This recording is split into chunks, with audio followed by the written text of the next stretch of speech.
नमस्कार. संगम स्पर्धा परीक्षा केंद्रामध्ये तुमचं स्वागत आहे आणि आजच्या व्हिडिओमध्ये आपण छत्रपती संभाजीनगरमध्ये जी लेखा कोशागारची एक्झाम झाली त्यामध्ये जे काही क्वेश्चन्स आले होते आणि जे काही टॉपिक्स होते त्यावरती डिस्कशन घेऊन आलो आहोत. तर आजच्या व्हिडिओमध्ये आपण छत्रपती संभाजीनगरचे क्वेश्चन्स तर बघूया, परंतु आपण हे पण बघूया की आधी म्हणजे नागपूर विभागामध्ये जेव्हा एक्झाम झाली होती त्यातले कोणते क्वेश्चन्स रिपीट झाले. यानी काय होणार आहे की आपल्याला पूर्ण एक जो लेखा कोशागारचा ज्या टॉपिक्सवरती भर आहे, जे टॉपिक्स त्यांचे फेवरेट आहे किंवा इम्पॉर्टंट टॉपिक्स आहे त्यांच्यासाठी, ते एकंदरीत कोणते आहे हे आपल्याला कळेल. ठीक आहे. तर सगळ्यात आधी आपण भूगोलावरती करूया स्टार्ट. तर भूगोलामध्ये जे आहे लक्षद्वीप, हे जे बेट आहेत लक्षद्वीप बेट, तर हे बंगालच्या खाडीमध्ये मिळतात की अरेबियन सीमध्ये मिळतात, यांचं लोकेशन जे आहे ते विचारण्यात आलं होतं. जर तुम्हाला त्या दिवशी मी 10 डिग्री चॅनल करा किंवा 9 डिग्री चॅनल करा हा एक जो आहे ही इमेज मी तुम्हाला दाखवली होती आणि तुम्हाला म्हटलं होतं की जर तुमची पिक्टोग्राफिक मेमरी ही चांगली असेल तर तुम्ही लक्षात ठेवा ह्या सगळ्या गोष्टी. त्या दिवशी आपल्याला लक्षद्वीप आणि अरेबियन सी हे एक्झॅक्टली इथे आपल्याला रिवाईज झालं असतं आणि इथे अंदमान निकोबार आहे तर ते बे ऑफ बेंगॉलमध्ये, परंतु लक्षद्वीप हे जे बेट आहेत हे अरेबियन सीमध्ये. आपण तुम्हाला 9 डिग्री चॅनल शिकवलं होतं, 8 डिग्री चॅनल आपण ह्या सगळ्या गोष्टीची रिव्हिजन किंवा अभ्यास इथे केलेला होता. तर आपल्याला हा एक एक्सपेक्टेड क्वेश्चन होता. जर तुम्ही ज्युडिशियसली मन लावून जर ते लेक्चर केलेलं असेल तर तुम्हाला निश्चितच ह्या गोष्टीचा 1 मार्क जो आहे तो तुमच्या खात्यामध्ये दान म्हणून मिळालेला असेल. ठीक आहे. पुढे होतं वेस्टर्न घाट्स. वेस्टर्न घाट्सवरती असा क्वेश्चन होता, म्हणजेच पश्चिमेकडील पर्वतरांगा. त्या दिवशी आपण डिस्कशन केलं होतं की महाराष्ट्रामध्ये त्यांना सह्याद्री असं म्हणतात, परंतु त्यांचा व्याप किती स्टेट्समध्ये आहे, किती राज्यांमध्ये आहे याचा आपल्याला एक अभ्यास करायला मी तुम्हाला लावला होता. त्याच प्रकारचा आपल्याला क्वेश्चन आलेला होता की पश्चिमेकडील जे पर्वतरांगा आहेत त्यांचा प्रसार हा किती राज्यांमध्ये आहे. तर आता त्यांचा प्रसार जर आपल्याला बघायचा, त्या दिवशी कॉमेंटमध्ये कोणीतरी लिहिलं होतं की गुजरातमध्ये वेस्टर्न घाट्स हे नाहीच आहेत, परंतु ते चुकीचं आहे. गुजरातपासून तर अक्षरशः खाली तमिळनाडूपर्यंत ह्या पर्वतरांगा आपल्याला बघायला मिळतात. त्यानंतर तुमचं आजचं पुन्हा होमवर्क आहे की गुजरातमध्ये काय म्हणतात, महाराष्ट्रामध्ये काय म्हणतात, कर्नाटका, तमिळनाडू, प्रत्येका ठिकाणी त्यांचे नावं जे आहेत ते वेगवेगळे होतात. त्यामुळे तुम्ही प्लीज लक्षात घ्या की ह्यावरती एक क्वेश्चन बनू शकतो आणि म्हणूनच मी तुम्हाला याचा अभ्यास जो आहे तो करायला लावत आहे. तुम्ही इथे पाहून घ्या की वेस्टर्न घाट्स जे आहे ते गुजरातपासून सुरू होतात, त्यांना कुठेच जे आहे तुटक असे ते नाही आहे जसे की पूर्वेकडील पर्वतरांगा आहे. आणि तसं जर पाहायचं तर वेस्टर्न घाट्सवरती क्वेश्चन्स आता पूर्ण एक्झॉस्ट झालेले आहे. म्हणून मला असं अपेक्षित आहे की पुढच्या विभागांमध्ये जे पूर्वेकडील पर्वतरांगा आहेत तर त्यांच्यावरती क्वेश्चन अपेक्षित आहे. तरी पण वेस्टर्न घाट्सला आपण रिव्हिजन म्हणजे त्यांची साथ आपण सोडायची नाही आहे, आपण त्याचा अभ्यास नीट करायचा आहे. वेस्टर्न घाट्सवरती क्वेश्चन होता आणि वेस्टर्न घाट्समध्येच तमिळनाडू, कर्नाटका आणि केरळामध्ये शोला फॉरेस्ट जे आहे ते सापडतात. तर शोला फॉरेस्ट जे आहे ते खालीलपैकी 3 ऑप्शन दिले होते. शोला फॉरेस्ट खालीलपैकी कोणत्या कोणत्या राज्यांमध्ये मिळते. आणि जर आपल्याला इथेच आपण अभ्यास करून घेऊया. हे बघा, हीच जी आपली इमेज होती त्यामध्ये आपण बघूया. शोला फॉरेस्ट जे आहे ते कर्नाटकाच्या खालच्या बाजूनी, लोअर साईड ऑफ कर्नाटका, त्यानंतर पूर्ण केरला आणि तमिळनाडूमध्ये शोला फॉरेस्ट जे आहेत ते मिळतात. आता माझं सांगण्याचं तात्पर्य काय आहे की पुढे चालून तुम्हाला काय क्वेश्चन येऊ शकतो. त्यांनी मागच्या वेळेस पर्वतरांगा विचारल्या, ह्या वेळेस छत्रपती संभाजीनगरमध्ये वेस्टर्न घाट्स विचारले. आता मला असं वाटतं की जे पासेस असतात मध्ये इथे वेस्टर्न घाटमध्ये काही पासेस आहेत, तर त्या पासेसची तुम्ही क्रमशः नावं लक्षात घ्या. ठीक आहे. त्याचा एकदा तुम्ही अभ्यास केला तर तुमचा हा जो टॉपिक आहे तो पूर्णपणे कवर होईल. भूगोलामध्ये एवढेच क्वेश्चन आपल्यापर्यंत आलेले आहेत. जर तुम्ही कुणी पेपर दिलेला असेल छत्रपती संभाजीनगरचा तर कॉमेंटमध्ये मला प्लीज अजून काही ॲडिशनल क्वेश्चन्स असतील तर सांगा. आता आपण बघूया की ह्यापैकी कोणते क्वेश्चन्स जे आहेत ते आपल्याला नागपूर विभागामध्ये पण ह्याच टाईपचे बघायला मिळाले होते. त्यांनी काय होईल, आपल्याला फेवरेट टॉपिक कोणता आहे लेखा कोशागारसाठी TCSचा तो आपल्याला कळेल. लक्षद्वीप त्यांनी आपल्याला ह्या एक्झाममध्ये विचारलं आणि त्याच्या आधी विचारलं 10 डिग्री चॅनल. ह्याचाच अर्थ जे इंडियन ओशन आहे, बे ऑफ बेंगॉल आहे, अरेबियन सी आहे, ती पूर्ण जी आहे ती त्यांची फेवरेट टॉपिक आहे. म्हणून आता आपल्याला काय अभ्यास करायचा आहे तर तुम्ही याच्यावरनं एक लक्षात घ्या की आपल्याला ह्यावरून प्रेरित होऊन आता पूर्ण इंडियन ओशन, ठीक आहे, इंडियन ओशन करायचं आहे. त्यानंतर जी आपली कोस्ट लाईन असते, ठीक आहे, म्हणजे किती राज्य आहेत, राज्य त्यांना पाण्याची सीमा जी आहे, ओशनची जी बॉर्डर आहे ती लागलेली आहे. जसं मला तुम्हाला जर सांगायचं, हा आपल्या भारताचा खालचा भाग आहे, तर गुजरातला मेरीटाईम बॉर्डर आहे, महाराष्ट्राला आहे, गोव्याला आहे, कर्नाटकाला आहे, केरळला आहे, तमिळनाडूला आहे. असं किती राज्य मी तुम्हाला म्हणते आहे, तुम्ही पाठ करून घ्या की किती राज्य हे त्यांचं वॉटर बॉर्डरमध्ये ते येतात. ठीक आहे, पहिली गोष्ट ही झाली, याचा अभ्यास करा तुम्ही. दुसरी गोष्ट मी तुम्हाला करायला लावत आहे ती म्हणजे गल्फ ऑफ मन्नार. एक मिनटं, हे बघा, जर त्यांना लक्षद्वीप आवडता आहे, अंदमान निकोबार आवडत आहे, 10 डिग्री चॅनल त्यांचा फेवरेट टॉपिक आहे, तर आपण हे जे पाक स्ट्रेट जे आहे, जे इंडियाला श्रीलंकेपासून वेगळं करतं, त्याचा अभ्यास का नाही करायचा. त्याचं लोकेशन बघा की ते बंगालच्या खाडीमध्ये आहे की इकडे अरबी समुद्रामध्ये आहे, त्याचं प्लीज तुम्ही एक्झॅक्ट लोकेशन बघा. ठीक आहे, म्हणजे ते मी तुम्हाला सांगते बंगालच्या खाडीमध्ये आहे पाक स्ट्रेट. त्यानंतर इथे पाक स्टेट वर आहे आणि खाली गल्फ ऑफ मन्नार आहे. तर गल्फ ऑफ मन्नार पण श्रीलंकेला याच्यापासून इंडियापासून वेगवेगळं करतं. तुम्ही हे प्लीज याचं लोकेशन तुम्ही नंतर जरी अभ्यास नाही केला तर आत्ता मी इथे तुम्हाला दाखवत आहे, तुम्ही प्लीज हे लक्षामध्ये ठेवा. पिक्टोग्राफिक मेमरी परीक्षेच्या 1 दिवस आधी आपल्याला खूप महत्त्वाची असते, तर तुम्ही ह्या गोष्टीचा नीट अभ्यास करा. तर आता मी तुम्हाला सांगितलं इंडियन ओशनचा नीट अभ्यास करा. किती राज्य असे आहेत ज्यांना मेरीटाईम बॉर्डर आहे ते बघा. इंडियाची पूर्ण मेरीटाईम बॉर्डर किती किलोमीटरची आहे त्याचा एक अभ्यास करा. आणि पाक स्ट्रेट आणि गल्फ ऑफ मन्नार मी तुम्हाला सांगितलं. वेस्टर्न घाट्समध्ये काय करायचं आहे, जे काही तुम्हाला हिल्स असतात म्हणजे डोंगर रांगा यांचा एकदा जे काही महाराष्ट्रामध्ये डोंगर रांगा आहेत त्यांचा अभ्यास करा. म्हणजे कोणत्या डोंगर रांगा सांगते मी तुम्हाला, इथून हे बघा, विंध्यापासून तर खाली कोरोमंडल हिल्सपर्यंत तुम्ही उत्तरेपासून दक्षिणेकडे, पूर्वेपासून पश्चिमेकडे असं तुम्ही पूर्ण तुम्हाला एकदम रात्री झोपेतून जरी उठवलं तरी तुम्हाला माहिती पाहिजे की सगळ्यात आधी समजा विंध्या चालू होतं आणि सगळ्यात लास्टला कोरोमंडल भारतामध्ये आहे. इकडनं जर पाहिलं आपण पश्चिमेकडनं तर सगळ्यात आधी वेस्टर्न घाट्स म्हणजे पश्चिमेच्या पर्वतरांगा आहे, मग हरिश्चंद्र आहे, मग बालाघाट आहे, मग महादेव आहे. असं करत करत तुम्ही वेस्टर्न घाट्सपर्यंत जायचं.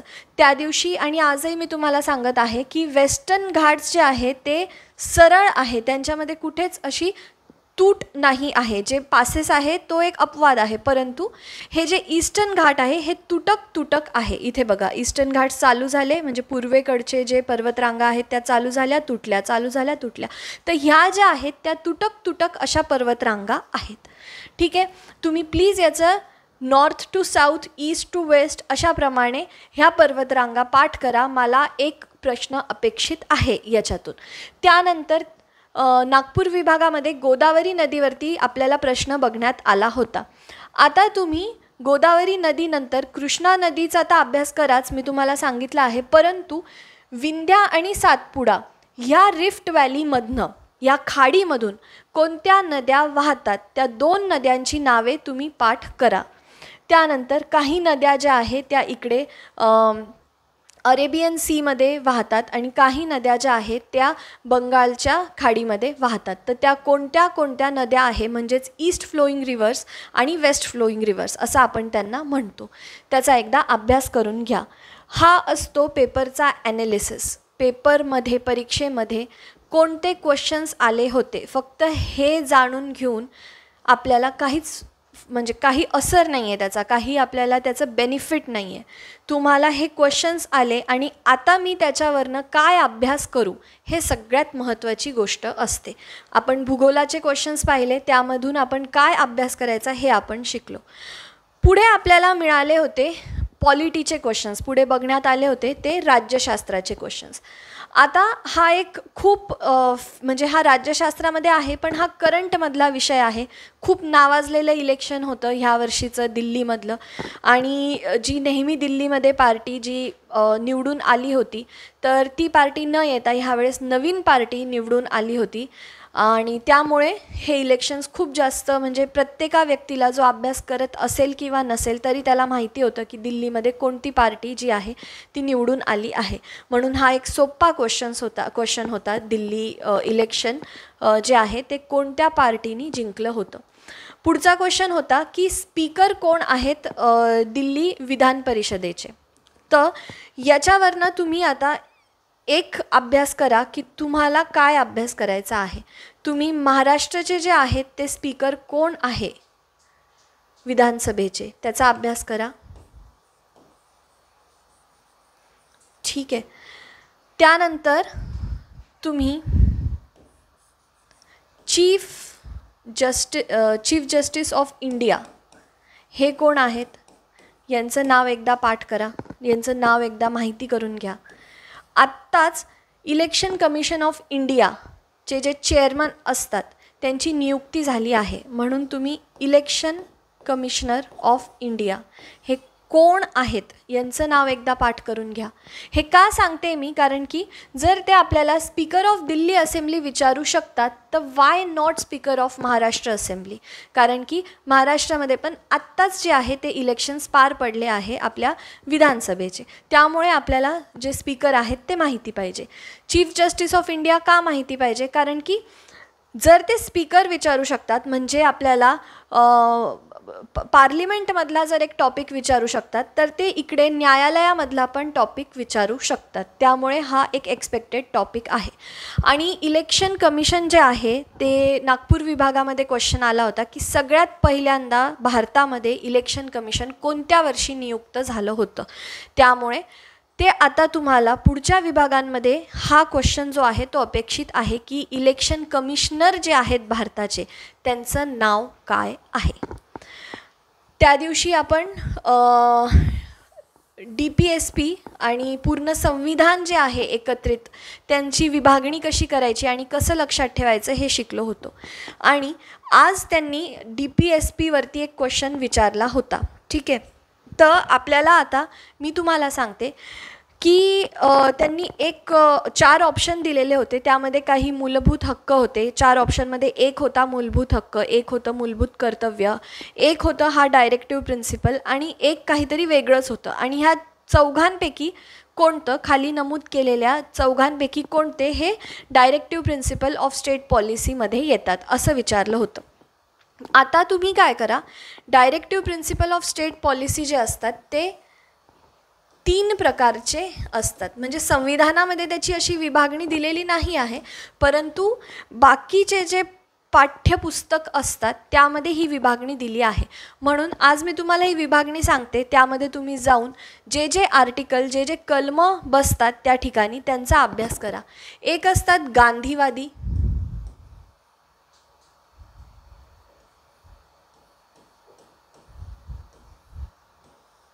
दुसरे असतात उदारमतवादी आणि तिसरे असतात समाजवादी. आता जर तुम्ही मला म्हणले की पंचायतचं जे नियुक्ती असते, पंचायत असायला पाहिजे, हा जो एक DPSP आहे तो ह्या तिघांमध्ये कशात येतो, तर तो गांधीवादीमध्ये येतो. ठीक आहे. तर असे जे काही आहेत यांचं जे डिस्ट्रीब्युशन आहे त्याचा तुम्ही प्लीज अभ्यास करा. आणि पुढे चालून असाच क्वेश्चन येऊ शकतो की खालीलपैकी खाली दिलेल्यापैकी नमूद केलेले 4 DPSP आहे आणि त्यामधला कोणता हा गांधीवादी आहे, असा क्वेश्चन येऊ शकतो. म्हणून तुम्ही ही विभागणी जी आहे ती प्लीज पाठ करून जा. मूलभूत हक्कांवरती, जो की तेव्हा पण आपण डिस्कस केला होता, मूलभूत हक्कांवरती आपल्या नागपूर विभागाच्या वेळेस देखील एक क्वेश्चन आला होता आणि ह्या परीक्षेमध्ये पण मूलभूत हक्कांवरती जो एक्सपेक्टेडच आहे. तुम्ही बाकी हे काही जरी नाही केलं तरी 3 टॉपिक मी तुम्हाला रिक्वेस्ट करते, प्लीज पाठ करून जा. मूलभूत हक्क, मूलभूत कर्तव्य आणि DPSP हे 3 गोष्टी तुम्हाला पाठ करायच्याच आहेत. हा एक पुन्हा एक काय म्हणतात त्याला, त्याची काहीच कोणाला हवा नव्हती असा क्वेश्चन होता की महाराष्ट्र टुरिझम डेव्हलपमेंट बोर्डचे हेड कोण आहेत, इतका आत जाऊन प्रश्न विचारलेला आहे. जरी तुमचा चुकला असेल तर नो वरी.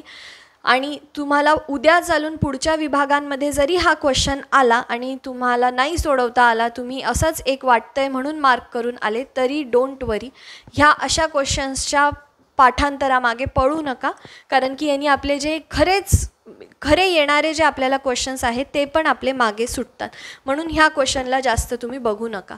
आता मी तुम्हाला सांगितलं की दिल्ली इलेक्शन आलं म्हणून आपल्याला महाराष्ट्रामध्ये जे स्पीकर आहे विधान परिषदेचे त्यांचा अभ्यास करायचा आहे, इलेक्शन कमिशन ऑफ इंडियाचा करायचा आहे, त्यानंतर चीफ जस्टिस ऑफ इंडिया कोण आहेत ते बघायचं आहे, डायरेक्टिव्ह प्रिन्सिपल्सला 3 भागामध्ये आपल्याला त्याचं विभाजन करायचं आहे, मूलभूत हक्क आणि ते 3 टॉपिक्स तर मी तुम्हाला सांगितले आहेत ते करायचेच आहे. आणि हा क्वेश्चन एक आलेला होता. आता इतिहासाकडे वळूया. इतिहासामध्ये अपेक्षित असेच क्वेश्चन्स आले होते. आपल्या टेलिग्राम चॅनलवरती जाऊन आजपर्यंत केलं नसेल तर आता जा. ऐतिहासिक पार्श्वभूमीचा I think it must be just 4 pages notes. Just download it. Back to back केलं तर 2 पानांचे नोट्स असतील. त्यामध्ये हे सगळे कलम आपण कवर केले. 4-5 ओळींमध्ये एक एक कलम आपण कवर केलेला आहे.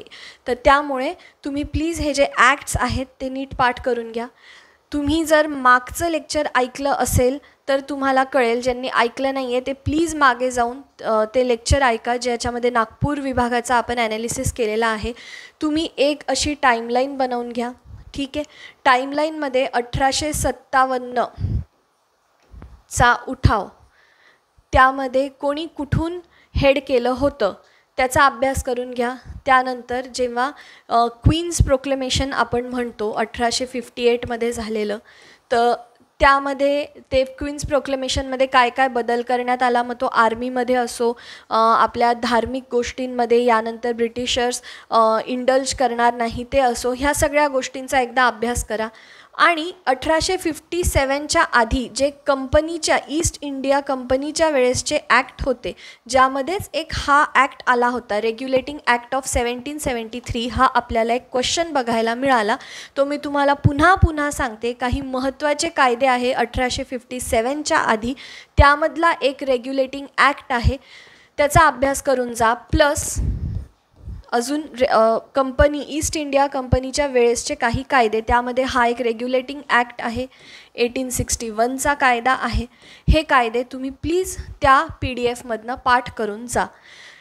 त्यानंतर इकडे बंगालची फाळणीपासून आपण त्या दिवशी पण पाहिलं होतं, बंगालच्या फाळणीपासून तर भारत छोडोपर्यंतचे महत्त्वाचे टप्पे जे भारताच्या इतिहासामध्ये होते ते आपल्याला बघायचे आहे.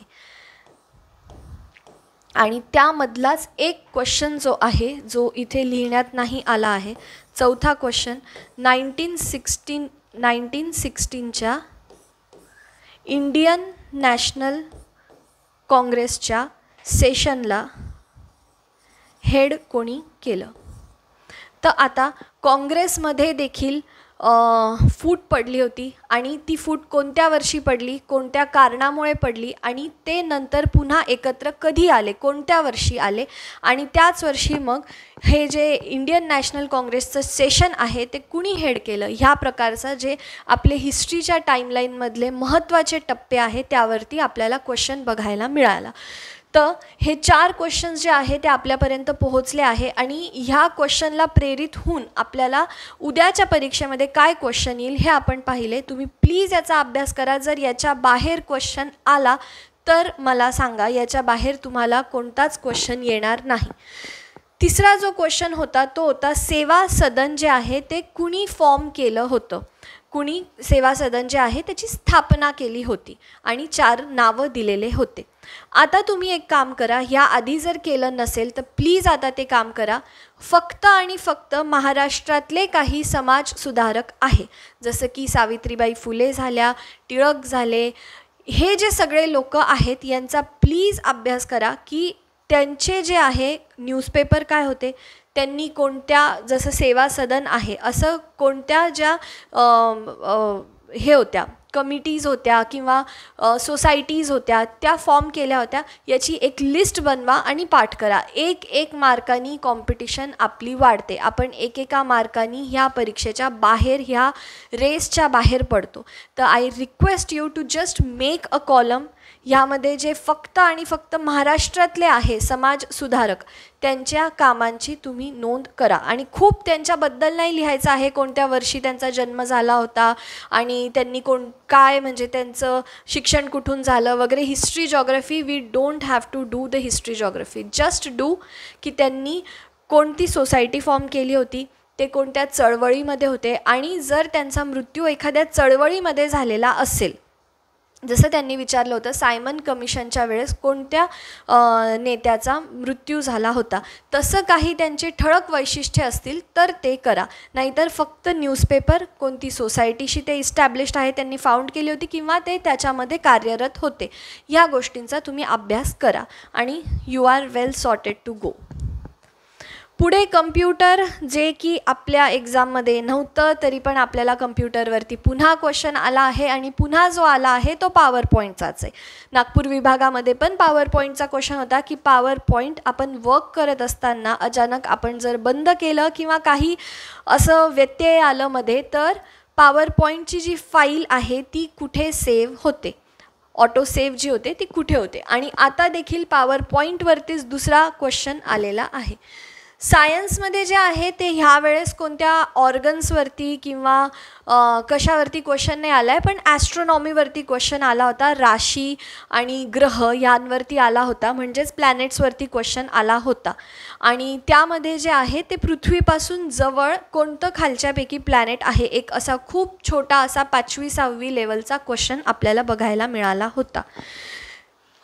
पर्यावरण जर म्हणायचं तर पर्यावरणामध्ये पूर्ण फोकस जो आहे तो रिन्युएबल एनर्जीवरती देण्यात आलेला आहे. पूर्ण फोकस रिन्युएबल एनर्जीवरती आहे. म्हणजे सोलार सगळ्यात जास्त, सोलारचं जे रिन्युएबल एनर्जी जनरेशनची कॅपॅसिटी आहे ती सगळ्यात जास्त कोणत्या स्टेटमध्ये आहे आणि विंड स्टेट कोणतं आहे. म्हणजे पुन्हा की आपलं विंड एनर्जी जी आहे ती सगळ्यात जास्त कोणत्या स्टेटमध्ये आहे.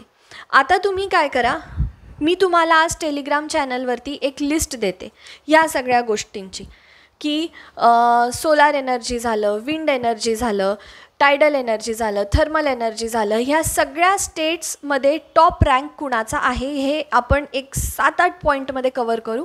प्लीज तेवढी लिस्ट तुम्ही पाठ करून घ्या. तर आपण कम्प्युटरमध्ये आपल्याला सिलेबस नाही आहे म्हणून आता तुम्ही काही कम्प्युटर वाचा हे मी तुम्हाला म्हणत नाही, पॉवर पॉईंट वाचा हे पण मी तुम्हाला म्हणत नाही. हे सगळ्यांसाठीच एक ऑब्वियस नाही असा क्वेश्चन आहे, तर you are not out of race in this question. सायन्समध्ये जरी आपल्याला इथे प्लॅनेट्स आलं तरी तुम्ही सगळे ऑर्गन्स जे काही आपल्या शरीरामधले सगळ्यात महत्त्वाचे ऑर्गन्स आहे, त्या दिवशी मी तुम्हाला ब्रेन सांगितलं होतं, ग्लँड्स सांगितल्या होत्या, पूर्ण आपली रेस्पिरेटरी सिस्टीम जी असते, अन्न आपण तोंडात टाकून ते पूर्ण बाहेर पडेपर्यंतची जी आपली याची डायजेस्टिव्ह सिस्टीम असते तिचा अभ्यास करा. रेस्पिरेटरी सिस्टीमचा वेगळा अभ्यास करा. ह्या गोष्टींचा तुम्ही अभ्यास करा. एन्व्हायरमेंटमध्ये ही लिस्ट मी आज तुम्हाला आपल्या टेलिग्राम चॅनलवरती देते.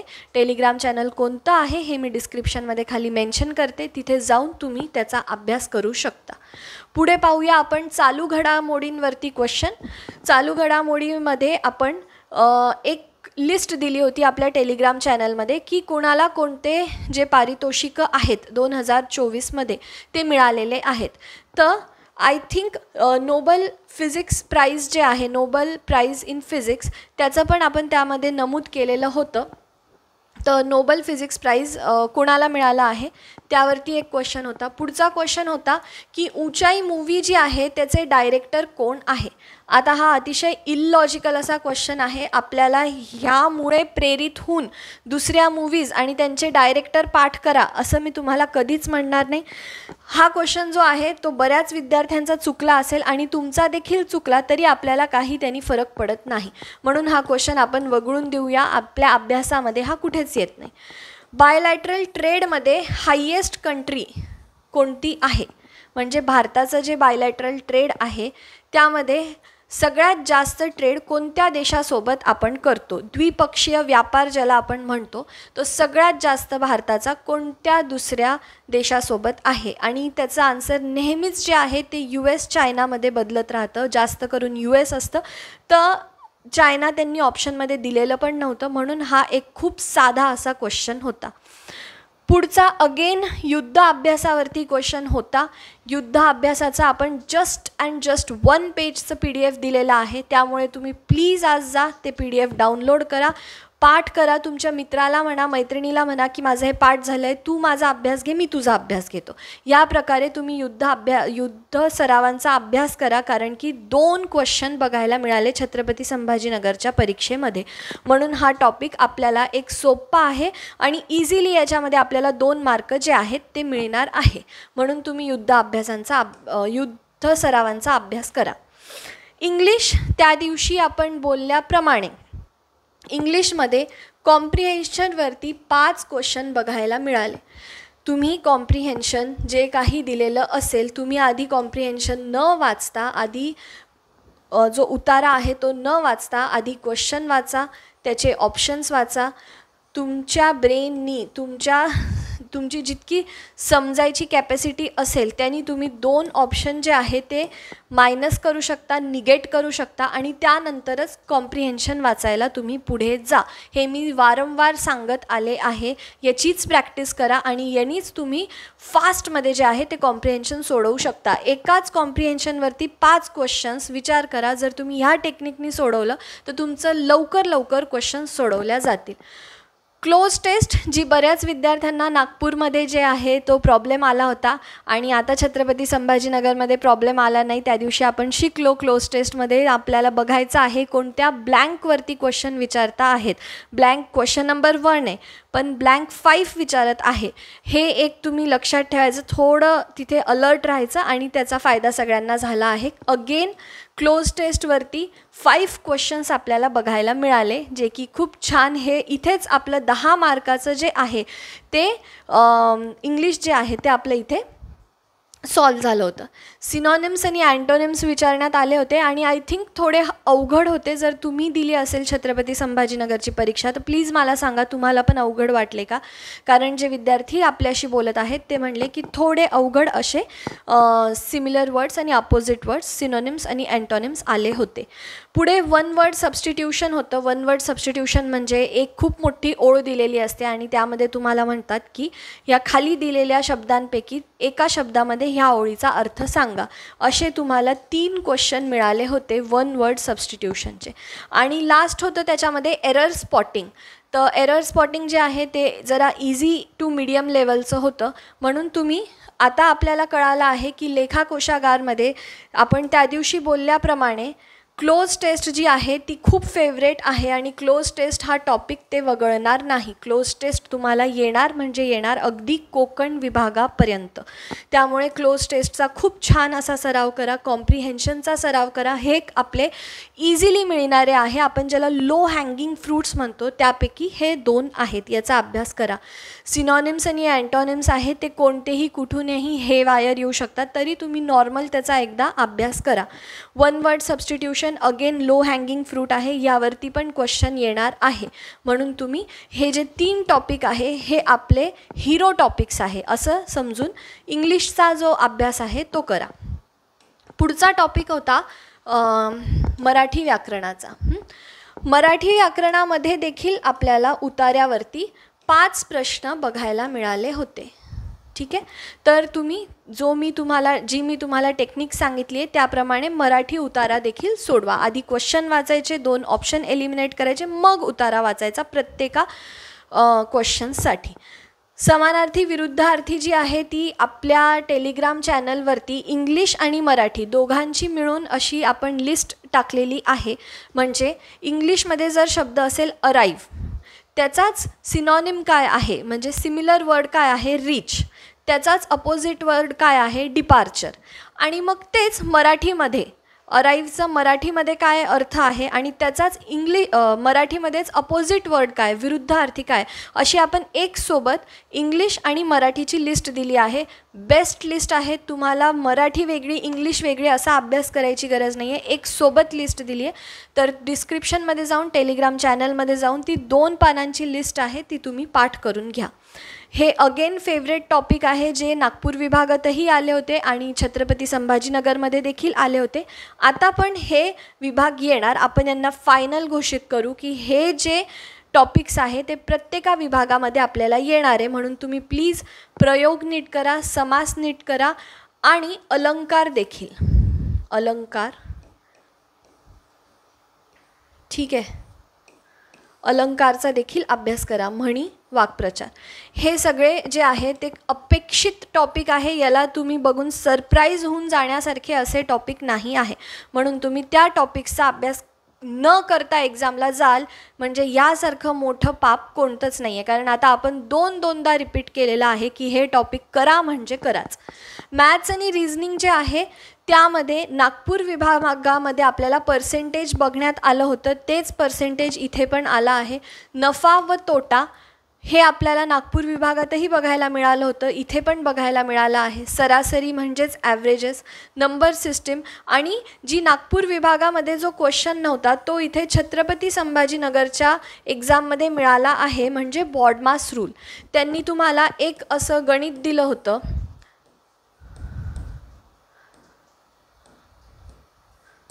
असं ह्या प्रकारचं काही गणित होतं आणि याला बॉडमास रूलप्रमाणे याला सोडवा असा क्वेश्चन आला होता. म्हणून तुम्ही बॉडमास रूलमध्ये सगळ्यात आधी ब्रॅकेट रिकामं करतात वगैरे ह्या प्रकारे 5-10 गणितांचा जरी अभ्यास करून गेले तर तुम्ही हा क्वेश्चन जर तुम्हाला पुढे आला तर तुम्ही सरप्राईज होऊन जाणार नाही, तुम्ही इझिली हा क्वेश्चन सोडवू शकाल. रिझनिंगमध्ये असं म्हणता आहेत की मॅथ्समध्ये जास्त क्वेश्चन आले होते मॅम कंपेअर्ड टू रिझनिंग, आणि नागपूर विभागामध्ये जे आहे की सेम असे क्वेश्चन्स मिळाले होते. त्यामुळे रिझनिंग जे आहे त्यामध्ये आपण बघूया सिटिंग अरेंजमेंट आणि नातेसंबंध जे असतात ब्लड रिलेशन्स त्यावरती क्वेश्चन्स आपल्याला बघायला मिळाले होते. आणि हे सगळे जे टॉपिक्स आहे हे आपल्याला नागपूर विभागामध्ये पण बघायला मिळाले होते. तर आपण एकंदरीत बघून चालूया की हे जे टॉपिक्स आहे हे लेखाकोशागारमध्ये TCSसाठी खूप महत्त्वाचे त्यांचे फेवरेट टॉपिक आहे. तर तुम्ही प्लीज ह्या सगळ्या टॉपिक्सचा अभ्यास करा. त्यानंतर हे जे मी तुम्हाला पर्वत रांगा सांगितल्या आहे त्यांचा अभ्यास करा. पार्क स्ट्रेट कुठे आहे, गल्फ ऑफ मन्नार कुठे आहे, वेस्टर्न घाट्स, ईस्टर्न घाट्स, त्यानंतर अरेबियन सी झाली, हे बंगालची खाडी झाली, या सगळ्या गोष्टींचा उत्तरेपासून दक्षिणेकडे कोणत्या पर्वतरांगा आहे, हा जो सगळा मी एक एकंदरीत अभ्यास सांगितला आहे त्यावरतीच क्वेश्चन येणार आहे. तुम्ही 2 विभागांच्या परीक्षा झाल्या आहेत आणि तुम्ही खूप लकी लोक आहात आता जे पुढचे उरलेले आहेत, की तुम्हाला एक क्रिस्टल क्लिअर पिक्चर समोर येत आहे की आपल्याला बाबा कोणत्या क्वेश्चन्स आपल्याला आपल्या एक्झाममध्ये कोणते क्वेश्चन्स बघायला मिळू शकतात आणि त्यातल्या त्यात मॅम आपल्याला अपेक्षित क्वेश्चन देखील सांगत आहे ॲनालिसिस करून. तर ह्यापेक्षा अजून आयतं जेवण आपल्याला ताटात कोण देणार आहे. म्हणून तुम्ही प्लीज जे आपण आत्ता काही बोललो आहोत त्याचा अभ्यास करा. आय होप तुम्ही नोट करत चलत आहात आणि तोच अभ्यास तुम्ही करणार आहात. सो भेटूया पुढच्या येणाऱ्या एक्झामच्या ॲनालिसिसमध्ये. Thank you so much.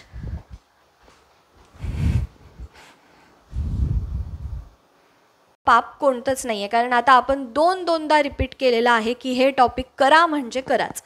मॅथ्स आणि रिझनिंग जे आहे त्यामध्ये नागपूर विभागामध्ये आपल्याला पर्सेंटेज बघण्यात आलं होतं, तेच पर्सेंटेज इथे पण आलं आहे.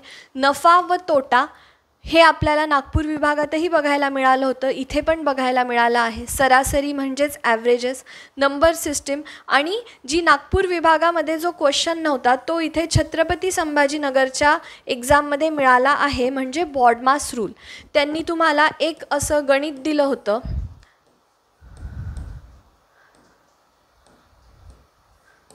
असं ह्या प्रकारचं काही गणित होतं आणि याला बॉडमास रूलप्रमाणे याला सोडवा असा क्वेश्चन आला होता. म्हणून तुम्ही बॉडमास रूलमध्ये सगळ्यात आधी ब्रॅकेट रिकामं करतात वगैरे ह्या प्रकारे 5-10 गणितांचा जरी अभ्यास करून गेले तर तुम्ही हा क्वेश्चन जर तुम्हाला पुढे आला तर तुम्ही सरप्राईज होऊन जाणार नाही, तुम्ही इझिली हा क्वेश्चन सोडवू शकाल. रिझनिंगमध्ये असं म्हणता आहेत की मॅथ्समध्ये जास्त क्वेश्चन आले होते मॅम कम्पेअर्ड टू रिझनिंग, आणि नागपूर विभागामध्ये जे आहे की सेम असे क्वेश्चन्स मिळाले होते. त्यामुळे रिझनिंग जे आहे त्यामध्ये आपण बघूया सिटिंग अरेंजमेंट आणि नातेसंबंध जे असतात, ब्लड रिलेशन्स, त्यावरती क्वेश्चन्स आपल्याला बघायला मिळाले होते. आणि हे सगळे जे टॉपिक्स आहे हे आपल्याला नागपूर विभागामध्ये पण बघायला मिळाले होते. तर आपण एकंदरीत बघून चालूया की हे जे टॉपिक्स आहे हे लेखाकोशागारमध्ये TCSसाठी खूप महत्त्वाचे त्यांचे फेवरेट टॉपिक आहे. तर तुम्ही प्लीज ह्या सगळ्या टॉपिक्सचा अभ्यास करा. त्यानंतर हे जे मी तुम्हाला पर्वतरांगा सांगितल्या आहे त्यांचा अभ्यास करा. पार्क स्ट्रेट कुठे आहे, गल्फ ऑफ मन्नार कुठे आहे, वेस्टर्न घाट्स, ईस्टर्न घाट्स, त्यानंतर अरेबियन सी झाली, हे बंगालची खाडी झाली, या सगळ्या गोष्टींचा उत्तरेपासून दक्षिणेकडे कोणत्या पर्वतरांगा आहे, हा जो सगळा मी एक एकंदरीत अभ्यास सांगितला आहे त्यावरतीच क्वेश्चन येणार आहे. तुम्ही 2 विभागांच्या परीक्षा झाल्या आहेत आणि तुम्ही खूप लकी लोक आहात आता जे पुढचे उरलेले आहेत, की तुम्हाला एक क्रिस्टल क्लिअर पिक्चर समोर येत आहे की आपल्याला बाबा कोणत्या क्वेश्चन्स आपल्याला आपल्या एक्झाममध्ये कोणते क्वेश्चन्स बघायला मिळू शकतात आणि त्यातल्या त्यात मॅम आपल्याला अपेक्षित क्वेश्चन देखील सांगत आहे ॲनालिसिस करून. तर ह्यापेक्षा अजून आयतं जेवण आपल्याला ताटात कोण देणार आहे. म्हणून तुम्ही प्लीज जे आपण आत्ता काही बोललो आहोत त्याचा अभ्यास करा. आय होप तुम्ही नोट करत चलत आहात आणि तोच अभ्यास तुम्ही करणार आहात. सो भेटूया पुढच्या येणाऱ्या एक्झामच्या ॲनालिसिसमध्ये. Thank you so much.